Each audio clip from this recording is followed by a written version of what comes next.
Dang September 2024થી સબગંગા તળાવમાં બંધ થયેલી બોટિંગ પ્રવૃત્તિ ફરી।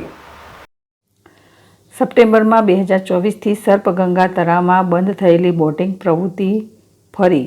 રાજકોટ ગેમઝોન અને વડોદરા હરણીકાંડ બાદ બંધ કરાયેલી આ પ્રવૃત્તિ પુનઃ શરૂ કરતા પહેલા સલામતીના તમામ પગલાં લેવાઈ રહ્યા છે।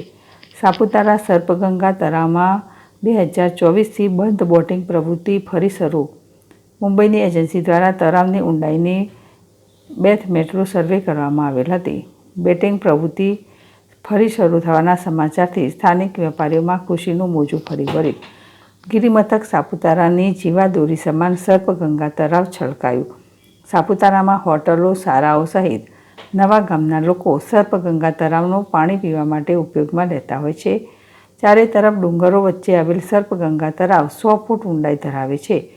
ચાલુ વર્ષે મે મહિનામાં કમોસમી માવઠા બાદ જૂનમાં સારા વરસાદથી તળાવ છલકાયું। સામાન્ય રીતે ઓગસ્ટ માસમાં તળાવ ઉભરાતું હોય છે। પ્રથમવાર જુલાઈ માસની શરૂઆતમાં સર્પગંગા તળાવ ઓવરફ્લો થતાં લોકોમાં આનંદ। હેમંત હડસ, ZSTV, સાપુતારા।